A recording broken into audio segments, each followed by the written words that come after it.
Hello, welcome back to Inventory Watch. We are going to get started. Last week, we talked about the price cuts in the market, how we started to see those spike a little bit. And this week, we're going to talk about how new construction listings are playing out in our market. So if you're new to Inventory Watch, my name's Amy Garish, and I go over the current inventory numbers for Phoenix housing, both for sale and rental market. And so let's get into it and see what we got for you today. I'm going to hit present. And I'm going to make my, shrink my head. Okay, so this is Inventory Watch for week ending November 4th, 2023. And let's start off, as we always do, with the total number of active listings in our market. So this is the total number of housing for sale in our market. And as you can see, we ended the week prior with 15,231, and we are up 3.5%, almost to 16,000 listings active in our market. That is a 3.5% increase week over week, and it's pretty significant growth. We also talked about the spike in price reductions last week and how I was seeing like a lot of the price ranges had like over 40% price reductions. So we had 7,900 price reductions just in the last 30 days that either dropped the price from like $1 to like $200,000 in some of the luxury listings. And so that accounts for over almost 50% of our market did have some kind of a price reduction. So let's talk about new listings. New listings to the market seem to have peaked here the week of October 7th. And we've starting to see new listings kind of decline since then. There was a huge decline here the following week on the 14th, but kind of came back up and then slowly stepping down. And this is kind of normal for the end of the year. We do see this happen in the fall going into November and December. People just aren't interested in selling their home around the holidays because they know buyer demand is seasonably low then anyway. But there are always buyers around the holidays. There are buyers in our market, and those buyers tend to have the pick of the litter because they have lower competition usually. Not in the last few years because we have so much demand happening, but the buyers this year will definitely have their choices to choose from, as inventory has been kind of trending up over the last like 8 to 10 weeks. So let's talk about sold homes. So September was kind of an extremely volatile month going into for closings anyway, for sold homes. October opened with a low of 1,013 closings. So that's going to be here. This is where October opened. So you can see like September was just super volatile with how many, buyers were kind of closing.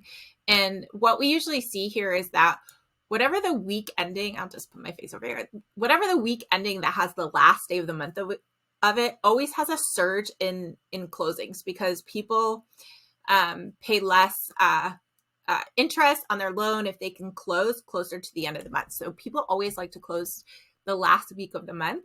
And so these ones here, like this is the last week of August was, in this week here. This is the last week of September here. This is the last week of October. And so you can see it trending down dramatically, like week or month over month, really, of how low sold homes have gotten. Like buyer demand just obviously fell off a cliff, as I've been saying. But what's interesting to note is the past 3 weeks, we've seen like little bumps in buyer demand kind of creeping up. Nothing too significant, but I will keep an eye on this trend. If we bump up over, the largest spike, that could mean we are on an uptrend in housing, but not expected that, until after the new year. So we will keep an eye on it. Last 30 days, sold prices are $581,000 here in our market. So let's take a look at pendings because, like I say, pendings always kind of tell us the future of what's happening.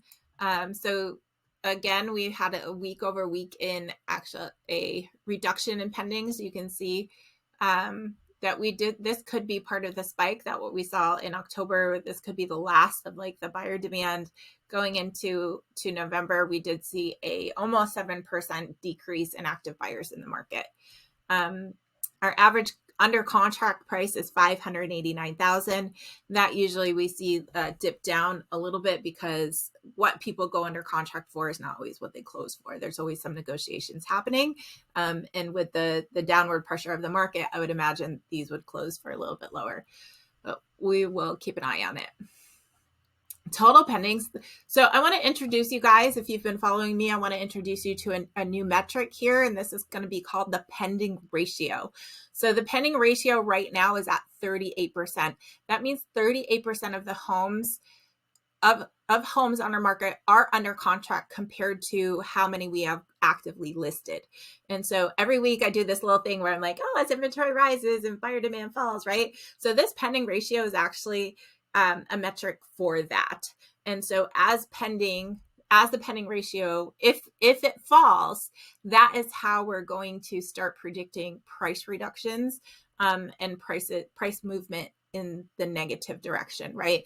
If the pending ratio starts to increase, then we should expect prices to either remain kind of stable or start to increase. So we're going to keep an eye on this pending ratio because I feel like we're at that critical mass where we're going to start seeing this start to come down. And I'm not actually expected to until the end of the year, right? Going into 2024, this will also be our measure to see like, hey, are we going to start off 2024 with strong sales? Are we going to see this pending ratio increase? And will we see a good, healthy kind of seller's market like moving forward?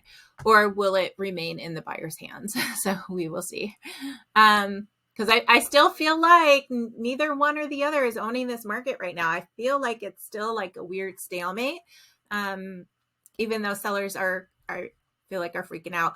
And sellers, I'm going to talk to you here in a little bit about like if your home is sitting on the market, like what we can do. But let's look at the new construction, because I did promise at the beginning of this video we were going to talk about new construction and how it's seemingly affecting our market. So what we have here is the number of new construction homes that have closed in our market year to date. So up to November 4th, I took this snapshot, and we've closed 8,400 homes in our market, like that were new construction homes built in 2023, and some left over at the beginning of the year from 2022. And then those who are scheduled to close in 2024, or to be completed in 2024. So that's the metric that I chose here. And then the same for 2022, it's homes that were built in 2022, scheduled to close in 2023. And those at the beginning of the year that we're still selling the 2021 homes. So you can see it's a huge increase, 58% more homes sold this year from the builders. And there's a couple reasons why. Like, why are builders selling more? Well, one, we have an inventory shortage and they have the inventory. Number two, they're doing fantastic sales. So if you're looking for a house, grab your real estate agent and go and take them to go look at the models. They can help you negotiate, because actually I get emails all the time like, hey, we've got all these fantastic sales going on. We can get your buyer a, 4.5%, 5% interest rate. We can get your buyer $25,000 in incentive. Like, they're giving away the farms and they're sending us the list of like all of the specials and incentives. Like, I get emails all the time with spreadsheets full of like all of these things. So if you're thinking about new construction, like reach out and we'll get you those lists. So they have the inventory, and the reason why it's selling is because they are giving away such fantastic incentives. And so that kind of leaves some of the current sellers on the market who are not new construction home builders, like scratching their head like, hey, I'm not getting traffic to my, like, buyers aren't coming to look at my house. Like, what can I do? Well, one of the things is mimic what the home builders are doing, right? Like get with your real estate agent and figure out like how can you offer those interest rate incentives. Like we work with lenders all of the times that have special programs. And so if if your real estate agent isn't offering like those kinds of incentives to get buyers to come look at your house, and they're not giving you those resources, start asking questions. So that's one thing that you can do to take a look and like figure out like how you can compete in this market if you're not getting traffic. Now, some zip codes are getting more traffic than others, and you might have already had an offer on your house, or you might already have been like, you have lots of people coming through. And one of the ways that that is a great way to identify like, is your zip code going to be one of those zip codes, is with the sold score. So sold score is something that I've developed. You can come to mysoldscore.com and you're going to be able to see, you're going to be able to put in your address, and you're going to be able to get your sold score. So one of the things that you can do is come in here and put your address in and figure out like, what is the sold score for your home? It's going to take you through and it's going to ask you some things about your house. And then it'll take you to reconfirm your zip code, and you'll be able to put in and get the sold score for your home. And so, so for example, if we were to compare like right now, I think this is a zip code for Maricopa, right? Maricopa, Arizona, like the demand is like unseasonably low. Like the sold score is a 24, which means anything under a 50 means that it's got some help, right? It's not likely to sell quickly in this market if your sold score is a 24. But like if you were to compare that to Phoenix, right? Even in South Phoenix here, 8504, it's a 61, right? It's like night and day in some of these places.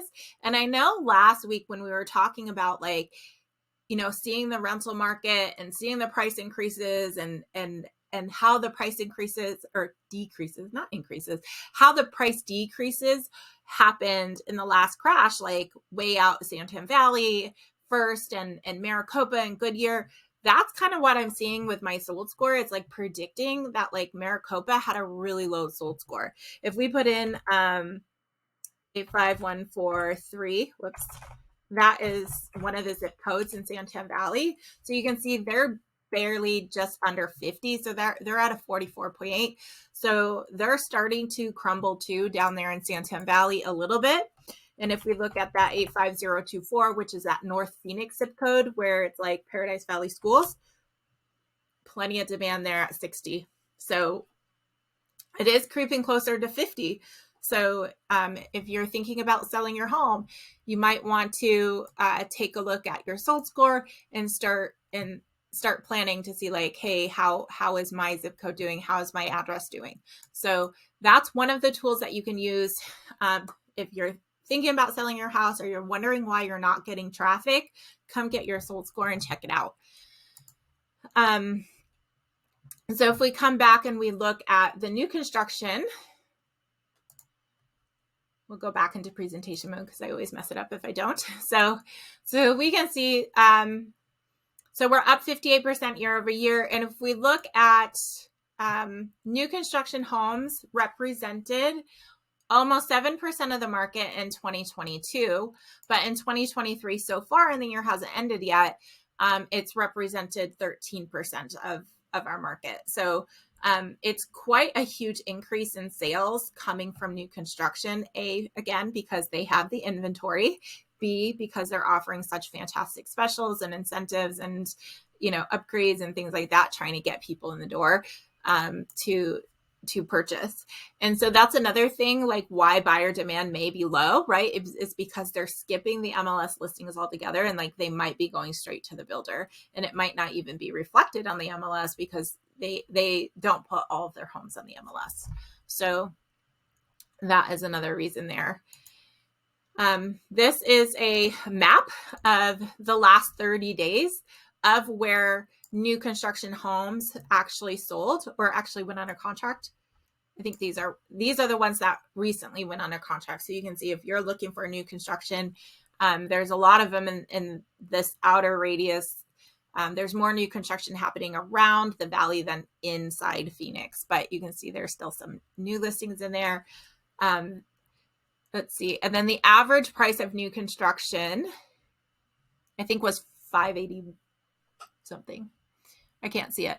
But our pending homes the MLS prices were slightly higher than what new construction was. So if you're wondering, you are getting a deal if you're a buyer. If you're going to these new constructions, they are selling for a little bit less than the average of what's going on the market, and they're getting rate buy downs and incentives and upgrades and like the whole kitchen sink. So just remember what you're up against if you are to put your home on the market.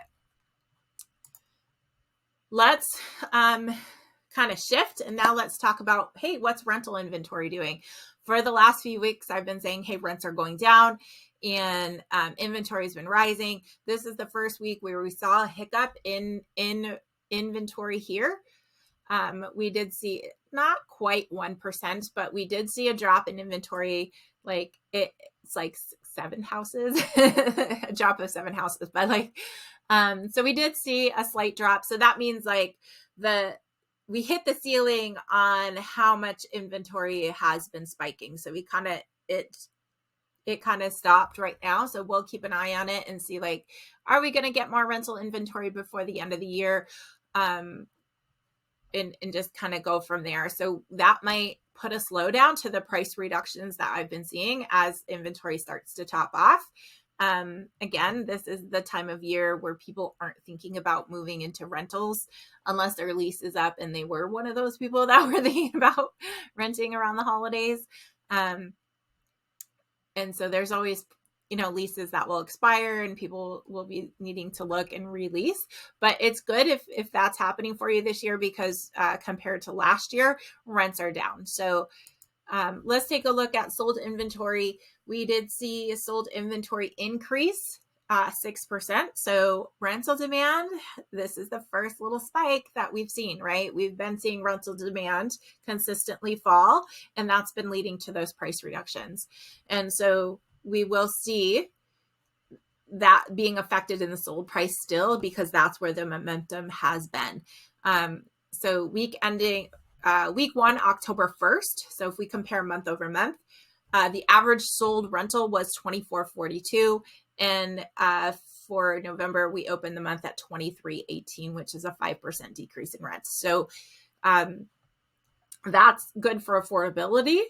Not great if you're a landlord, but if you're a renter out there, you're looking for a little bit of affordability. It's been coming down over the last 8 weeks.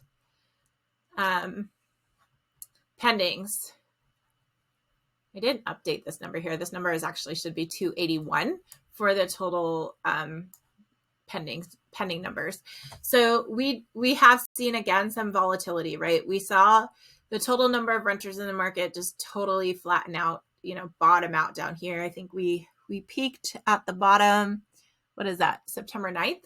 And then we kind of started like seeing some inventory demand starting to pile up here. So and then it kind of fell again. And then this week, again, since this week, the week ending 11/4 had the end of the month in it, it's where we see those spikes, right? So 8/5 was the end of the month where for July 31st happened in this. And so we saw that spike there.